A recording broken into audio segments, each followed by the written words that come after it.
சிவகுமாருங்க, கரைப்புதூர் ஊராட்சி, ஸ்ரீ பன்னாரியம் நகர் அண்ட் ஸ்ரீநகர். இப்போ at present வந்து பார்த்தீங்கன்னா, இங்கே ஒரு 200, 250 வீடு இருக்குது. மேற்கொண்டு ஒரு 100, 150 வீட்டுக்கு மேலே வேலை நடந்துட்டு இருக்கு. இங்கே வந்து இப்போ சிங்கிள் ஃபேஸ் லைன் இருக்கு. மார்னிங் வந்து பார்த்தீங்கன்னா, நிறைய வீடு இருக்கிறதுனால எல்லாமே இங்கே வந்து போர் மோட்டர் தான். இங்கே வந்து நம்ம கார்ப்பரேஷனில் வரக்கூடிய தண்ணி லைன் கிடையாது. அதனால எல்லாருமே காலையில் வந்து நம்ம போர் மோட்டர் போடுறோம், குழந்தைங்க ஸ்கூல் போகிறதுக்கு ஹீட்டர் போடுறோம் போது வந்து அந்த வோல்டேஜ் ஃப்ளக்சுவேஷனால வந்து இருக்கக்கூடிய சிங்கிள் ஃபேஸும் வந்து கட் பண்ணிடுறாங்க. பொதுவாக வந்து பார்த்தீங்கன்னா, காலையில் வந்து ஒரு 6, 6:30லேருந்து 8:30 மணி வரைக்கும் வந்து பார்த்தீங்கன்னா, தினந்தோறும் இதுதான் நடந்துகிட்டு இருக்குது. அதனால வந்து இமீடியட்டா வந்து எங்க ஏரியாவுக்கு வந்து ஒரு டிரான்ஸ்ஃபார்மர் வந்து வைக்கணும். அதே மாதிரி வந்து 3 ஃபேஸ் லைனையும் வந்து அதுக்குண்டான அரேஞ்ச்மெண்ட்ஸும் வந்து பண்ணணும். இது வந்து இபி ரிலேட்டடு. அதுக்கடுத்து வந்து பார்த்தீங்கன்னா, ஸ்ட்ரீட் லைட்ஸ் கிடையாது. ஸ்ட்ரீட் லைட் இல்லாதனால வந்து நைட் டைம்ல வந்து யார் வரா போறான்றதும் தெரிய மாட்டேங்குது. நிறைய பூச்சிகள்லாம் வந்து நடமாடிட்டு இருக்கிறதுனால வந்து இடையில 2, 3 இன்சிடென்ட் கூட நடந்திருக்கு. போயிட்டு வந்து ஹாஸ்பிட்டல்ல கூட்டு போய் நம்ம காப்பாத்தி கூட்டு வர அளவுக்கு வந்து இங்க பொசிஷன் இருக்கு. அதனால தான் ஊர் மக்கள் இப்ப எல்லாரும் கூடி இப்போதைக்கு வந்து அட் பிரசன்ட் வந்து ஏற்கனவே மனு கொடுத்துருக்கோம். அதனுடைய ஆக்ஷன்ஸ் எதுவும் எடுக்கல. அதனால இப்போதைக்கு வந்து நம்ம ஏரியாலே வந்து இதுக்கு உண்டான ஒரு போராட்டம் பண்ணுவோன்ட்டு இப்போ முன்னெடுத்திருக்கோம்.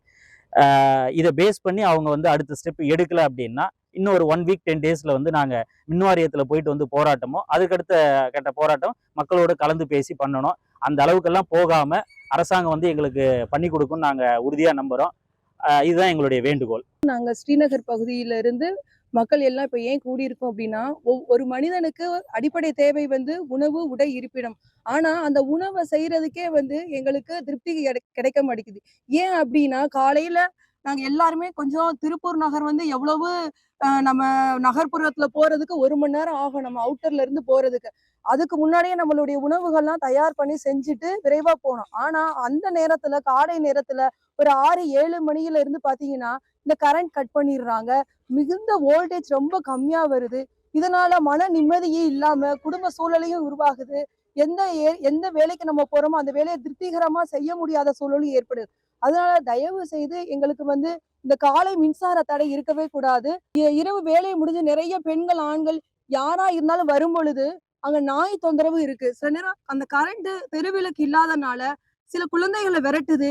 அது என்ன விரட்டுதுன்னு கூட தெரியாம அந்த குழந்தைகள் பாதிக்கப்படுறாங்க. ஆண்களும் பெண்களும் சில நேரம் அந்த நாய்கள் கடித்து வருது. நிறைய இது அவுட்டர் இருக்கிறதுனால செடி கொடிகள் இருக்கிறதுனால பாம்பு என்ன போகுதுன்னு எங்களுக்கு தெரியல. அந்த வண்டி வாகனத்துக்குள்ள போயிருது. அதனால தெருவிளக்கும் மிக முக்கிய தேவையாக எங்க மக்களுக்கு தேவைப்படுகிறது. இந்த கோரிக்கையை ஸ்ரீநகர் மக்கள் சார்பாக நாங்கள் வைக்கப்படுகிறோம்.